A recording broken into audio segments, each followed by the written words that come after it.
Hi friends, இந்த இனிய குடும்பம் ஸ்டோரி உங்களுக்கு பிடிச்சிருந்தா எங்களோட கியூட்டி கிறிஸ் சேனலை லைக் பண்ணுங்கள், ஷேர் பண்ணுங்கள், கமெண்ட் பண்ணுங்கள், மறக்காமல் சப்ஸ்கிரைப் பண்ணுங்கள். எப்போ வர சொன்னேன், இன்னும் காணும் பாரு. டைம் வேற ஆகுது.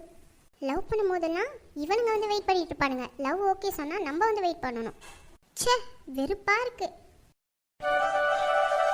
ஐயோ, ரொம்ப நேரமாக வெயிட் பண்ணிட்டு இருக்காளோ. கோவமாக முறைச்சிட்டு பார்க்குறாளே. என்னெல்லாம் நடக்க போதோ சமாளிப்போம். ஹாய் அச்சு. என்ன எதிர்ப்பெல்லாம் ரொம்ப பலமா இருக்கு. வேற என்ன பண்றது, சமாளிப்போம். அச்சு, வாய மூடு. எப்போ வர சொன்னா எப்போ வந்து நிக்கிற? நான் இங்க வந்து 1 hour ஆச்சு தெரியுமா? அப்போதுலேருந்து ஃபோன் போட்டுட்டே இருக்கேன். இதோ வரேன் வரேன் வரேன், அவ்வளோதான். உன் மனசுல நீ என்னதான் நினச்சிட்டு இருக்க? ரொம்ப ஓவரா போற, பார்த்துக்கோ. இப்படியே பண்ணிட்டு இருந்தேன்னு வச்சுக்கேன், வீட்டில் பார்க்குற பையனை கல்யாணம் பண்ணிட்டு போயிட்டே இருப்பேன். அட கடவுளே, லேட்டா வந்ததுக்கா வேற மாப்பிள்ள பாப்பேன்றா. அச்சு சாரி, இனிமே இந்த மாதிரியெல்லாம் பண்ண மாட்டேன், என்னை மன்னிச்சுக்கோ ப்ளீஸ். இந்த மன்னிப்புன்ற ஒரே வார்த்தை இருக்கிறதுனால தான் தப்பு செய்கிற எல்லாரும் தப்பிச்சுக்கிறீங்க. போனா பட்டம், மன்னிச்சு தொலைகிறேன். ஆனால் இதுவே லாஸ்ட்டாக இருக்கட்டும். எப்பா தப்பிச்சிட்டேன்டாப்பா. சரி, சாப்பிட்டியா? இல்லை, எதுவும் சாப்பிடல. ஏன் சாப்பிடல? பசிக்கல, அதான் சாப்பிடல. சரி, இங்கே இரு, ஏதாவது சாப்பிட வாங்கிட்டு வரேன்.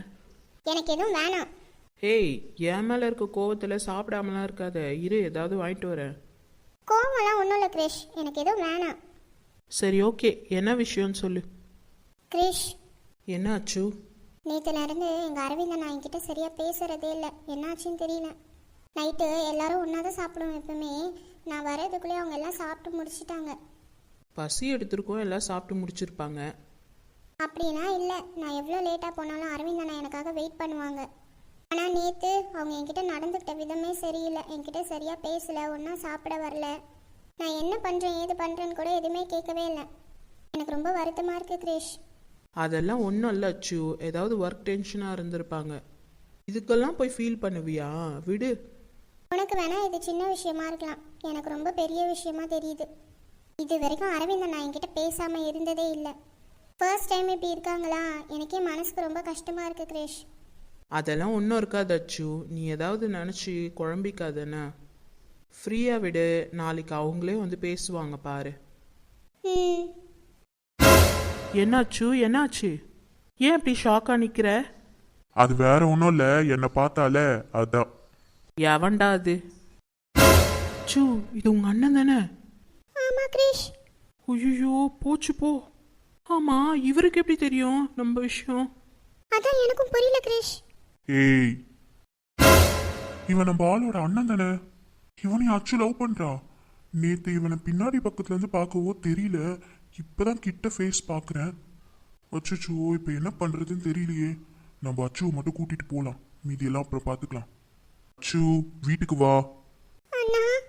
வீட்டுக்கு வான்னு.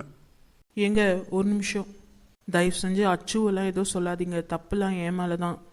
நான் தான் இன்னைக்கு மீட் பண்ணலான்னு அச்சுவை கூப்பிட்டேன். ப்ளீஸ் அச்சுவை எதுவும் சொல்லிடாதீங்க. அச்சு வா போலாம். கிரிஷ், அச்சு வா போலான்னு சொன்னல. என்ன கிரிஷ் திடீர்னு வந்து இப்படி சொல்ற? இவ்வளோ பெரிய விஷயம் நடந்திருக்கு. எனக்கே ஒன்றுமே புரியல அண்ணி. நான் பேசலான்னு சொல்லி தான் வெளியில் கூப்பிட்டேன்.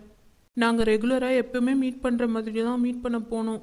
ஆனால் சடனாக அவங்க அண்ணன் வந்து நின்றுட்டாங்க. எனக்கு என்ன பண்ணுறதுனே தெரியல. ஒரு வேளை இந்த விஷயம் முன்னாடியே அவங்க வீட்டுக்கு தெரிஞ்சிருக்குமோ? சான்ஸே இல்லை ஐஷுவக்கா. எனக்கு சின்ன டவுட் இருக்குது. அவங்க அண்ணாக்கு நேற்று இந்த விஷயம் தெரியும்னு நினைக்கிறேன். அவங்க அண்ணன் போய் இப்போ வீட்டில் சொன்னாதான் அவங்க வீட்டில் இருக்க எல்லாருக்கும் தெரியும். ஆமா, அவங்க அண்ணனுக்கு நேத்தே தெரியும்னு சொல்ற. எதை வச்சு சொல்ற கிரிஷ்? நானும் அச்சுவும் பேசிக்கிட்டு இருந்தோம். அப்போ தான் அச்சு சொன்னான், நேற்றுலேருந்து எங்கள் அண்ணா என்கிட்ட சரியாக பேசலன்னு. அதை வச்சு தான் எனக்கு டவுட் வருது. ஒரு வேளை அவர் எங்கள் விஷயம் தெரிஞ்சுதான் பேசாமல் இருந்திருப்பாரோன்னு. அண்ணா, அச்சு அடிச்சாங்களா அவங்க அண்ணன்? அதெல்லாம் ஒன்றும் இல்லை சஞ்சு, அடிக்கல. பட் ரொம்ப கோவமாக இருந்தார். ஐயோ, எனக்கு வேற ரொம்ப பயமா இருக்குண்ணா. ஏன் கிரிஷ், வெளியிலலாம் போகும்போது கொஞ்சம் பார்த்து போயிருக்கலாம்ல. இப்போ பாரு, எவ்வளோ பெரிய பிரச்சனையில் கூட்டிட்டு வந்து நிறுத்திருக்கீங்க. நான் என்ன நீ பண்ணுறது, எப்பயும் போல் மீட் பண்ணலான்னு தான் போனோம். ஆனால் இவ்வளோ பெரிய பிரச்சனை வந்து நிற்கும் நான் யோசிச்சு கூட பார்க்கலையே. அப்பா கிட்ட இந்த விஷயத்த சொல்லி பேச சொல்லலான்னு பார்த்தா ஏற்கனவே அவினாஷ் கல்யாணம் வேற இருக்கு. அதுலயே அவங்க ரொம்ப டென்ஷனா இருக்காங்க. பத்தாததுக்கு அவந்திகா கல்யாணம் வேற. அதையே யோசிச்சு யோசிச்சு அவங்களுக்கு ரொம்ப ப்ரெஷரா இருக்கு போல. இந்த விஷயத்தையும் சொன்னா அவங்க எப்படி எடுத்துப்பாங்கன்னு தெரியலையே. ஐயோ ஐஷுக்கா, அந்த தப்பை மட்டும் பண்ணிடாதீங்க. அப்பா கிட்ட எப்போ சொல்லணுமோ அப்போ சொல்லிக்கலாம். முதல்ல அண்ணனுக்கு கல்யாணம் நடக்கட்டும், அப்புறம் பார்த்துக்கலாம். ஆமா ஐஷு, கிறிஷ் சொல்றதும் சரிதான். இப்போதைக்கு இந்த விஷயம் வீட்டில் தெரியாம இருக்கிறதே ரொம்ப நல்லது. அண்ணா, எனக்கு ரொம்ப பயமா இருக்குடா. அச்சு அடிச்சிருப்பாங்களோ அவங்க வீட்டில். தெரியல, நானே கால் பண்ணி பார்த்தேன். அவள் ஃபோனு ஸ்விட்ச் ஆஃப்னு வருது. என்ன பண்ணுறதுனே தெரியல சஞ்சு. எனக்கு ரொம்ப பயமாக இருக்குது. அடிச்சிட்டாங்களா என்னன்னு தெரியல. அவளை எப்படி போய் மீட் பண்றது? சஞ்சு, என்ன ஐஷுக்கா? அவ வீடு என்ன 10 கிலோமீட்டர் தூரமா இருக்கு. தோ பக்கத்து வீடு தானே, எப்பயாச்சும் போய் பார்த்துடலாம். வீடு ஃபீல் பண்ணாத. ஆமா, ஐஷு சொல்றதும் சரிதான். நம்மளாம் எப்படியாச்சும் போய் பார்க்கலாம். அவ என்ன பண்றா ஏது பண்றான்னு தெரியாம எனக்கும் ஒரு மாதிரி படபடன்னு இருக்கு. அண்ணி, எப்படி போய் பார்ப்பீங்க? ஏதாவது தில்லுமுள்ளு பண்ணி பார்க்க வேண்டியதான். வேற எப்படி பார்க்கறது? இருக்கிற நிலமையில நம்ம ஸ்ட்ரெயிட்டா போனா அச்சுவை பார்க்க விடுவாங்களா என்ன? அண்ணி, எனக்கு ஒரு டவுட்டு. கிறிஷ் என்னோட அண்ணன் தான்னு அவங்க அண்ணாக்கு தெரியாதுல்ல. அப்புறம் ஏன் நம்ம மறைஞ்சு மறைஞ்சு பார்க்கணும்? நம்ம ஸ்ட்ரெயிட்டா வீட்டில் போய் பார்த்துட்டே வரலாமே. அறிவாளி, என்ன? அன்னைக்கு தான் அச்சு அவங்க அண்ணனுக்கும் எனக்கும் சண்டை வரும்போது அவன் உன்னையும் சேர்த்து தானே பார்த்தான். அப்போ ஞாபகம் இருக்காதா என்ன? அட ஆமா, இப்போ எப்படி போய் பார்க்கறது? நீ போகாத, ஐஷு அக்காவும் அண்ணியும் போய் பார்க்கட்டும். அதுவும் கரெக்டு தான். ஐஷோக்கா, அனிதா, நீங்கள் 2 பேரும் போய் பார்த்துட்டு வாங்க. அச்சு என்ன பண்ணுறா ஏது பண்ணுறான்னு பார்த்துட்டு வாங்க ப்ளீஸ். அதெல்லாம் ஒன்றும் கவலைப்படாத, எல்லாத்தையும் நாங்கள் பார்த்துக்குறோம். காலையில் நாங்கள் போகிறோம், அச்சுவை பார்த்து பேசிட்டு வரோம். ஓகேவா? ஓகே அண்ணி. அச்சு அடிச்சாங்களான்னு கேளுங்க அண்ணி. அவளை அடிச்சிருக்க மாட்டாங்க கிரேஷ். அவள் ஒரே பொண்ணு இல்லை, ரொம்ப செல்லமாக வளர்த்துருக்காங்க. வேற எப்படி அடிச்சிருப்பாங்க? நீ கண்டதை நினச்சி மனசு குழப்பிக்காத, விடு. ஆல்ரெடி நம்ம வீட்டில் 1008 டென்ஷன் இருக்குது. அவினாஷ் கல்யாணம் நல்லபடியாக நடக்கணும்னு அப்பா நினச்சிட்டே இருக்காரு. அங்கேருந்து இந்த நீலாம்பரி அத்தை வேற குடஞ்சிட்டே இருக்காங்க, ஏதாவது பிரச்சனை பண்ணிகிட்டே இருக்காங்க. இதில் இப்போ என் பிரச்சனை வேற. நான் என்ன தான் பண்ண போகிறேன்னே தெரியல. என் பிரச்சனையை வீட்டில் சொன்னாலும் அச்சு அப்பாவும் அம்மாவும் ஏற்றுப்பாங்களான்னு கூட தெரியல. ஏய் கிரேஷ், அதெல்லாம் ஏற்றுப்பாங்க. அச்சுவை மாமாக்கும் அத்தைக்கும் ரொம்ப பிடிக்கும். அதை நினச்சி நீ வருத்தப்படாத. விஷயத்தை பற்றி இப்போ வாயை கூட திறக்காத.